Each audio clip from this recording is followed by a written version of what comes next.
Assalamualaikum warahmatullahi wabarakatuh, Sobat Winners. Kita tanggapin lagi satu buah komentar yang perlu emang dikomentarin. Alia Dewina nama beliau. Udah dua komentar beliau yang saya temukan kalimatnya negatif aja. Bun, tiap hari aku ngamalin munjiat, ujiannya makin berat. Beliau berani memvonis gitu ya.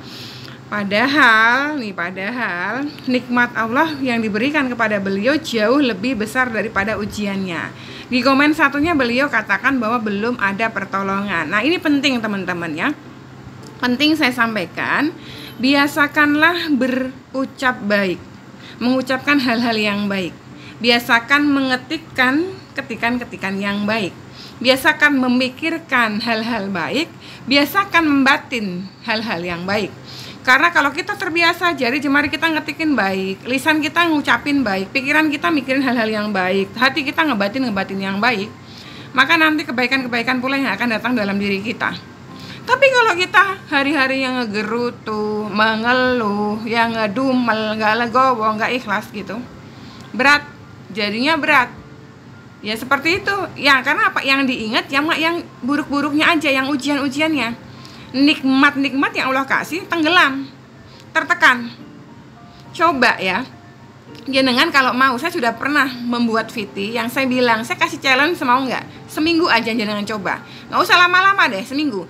Bangun tidur jenengan mulai dari bersyukur dulu. Bersyukur atas apa? Atas semua nikmat yang Allah kasih padamu. Kayak ini begini, beliau kan bisa tuh ngegerutu ya kan? Artinya apa? Jari jemari masih berfungsi dong, nggak kaku dong, nggak stroke dong. Kalau stroke kan kaku, nggak bisa ngetik kan. Karena beliau bisa ngetik berarti jari jemarinya masih luas, masih normal, masih berfungsi. Ya mata beliau berarti masih berfungsi. Karena apa? Masih bisa memilah-milah mana huruf B, mana huruf U, mana huruf N gitu kan. Artinya apa? Nikmat pandangannya itu masih berfungsi, masih diberikan nikmat pandangan. Di sini akalnya masih jalan. Artinya apa? Nikmat otak ini masih diberikan.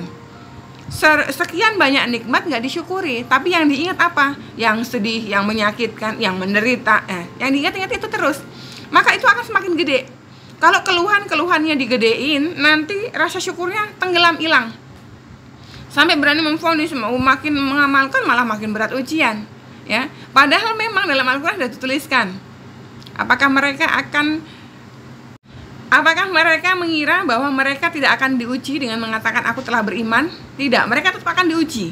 Jadi semua yang mengaku beriman akan diuji. Yang tadinya nggak sholat terus kemudian sholat akan dikasih ujian. Kira-kira sholatnya istiqomah nggak?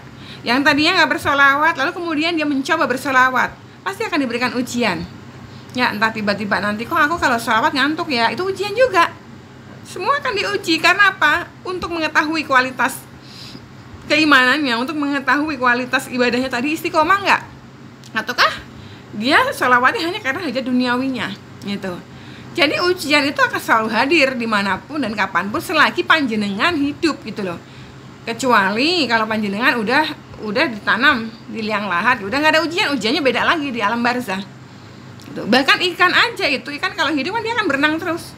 Kalau ikan yang nganyut ikut arus itu kan mati gitu. Nah kita hidup pun seperti itu. Tapi biasakanlah berbaik sangka kepada Allah dalam mengamalkan amalan apapun itu, termasuk sholawat. Baik sangka terus sama Allah. Hari ini ngerasa kau belum dikasih, bukan belum dikasih, tapi katakanlah hajatku sudah terkabul, tapi wujud nikmatnya lain ya. Kayak misalnya Mbak Alia, jenengan tahu nggak misalnya harusnya tanggal sekian, hari sekian, jam sekian jenengan tuh celaka ya, bisa jadi pas lagi keluar pergi ya berangkat kantor ada pohon tumbang, harusnya jatuh jenengan gegar otak. Tapi karena jenengan hari-hari bersolawat, minta dikasih rizki, minta dikasih pertolongan supaya lunas utang.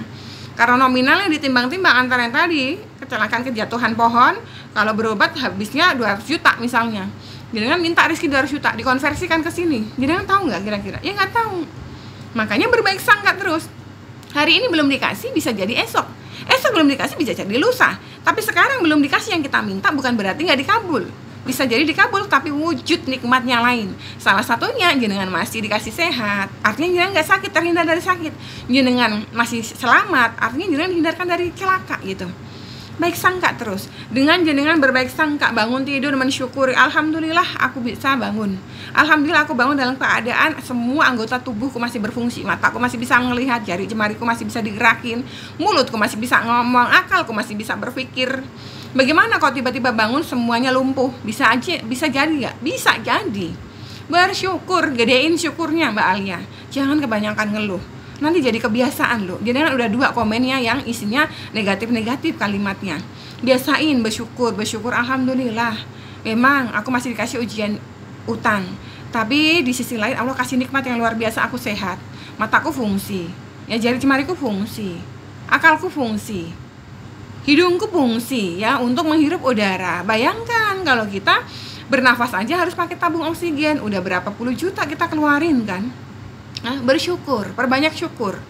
Kalau kebiasaan nanti dibiasakan ngeluh dan ngeluh, lama-lama rasa syukurnya hilang, tertekan. Kalau mau dibalik ya, bersyukur supaya apa, keluhannya yang sedih-sedihnya tertekan sehingga kita menjadi yang positive vibe ya, aura positifnya keluar. Setiap ucapan kita positif, setiap apa yang kita pikirkan positif. Nanti kembalinya dalam diri kita pun positif juga ya.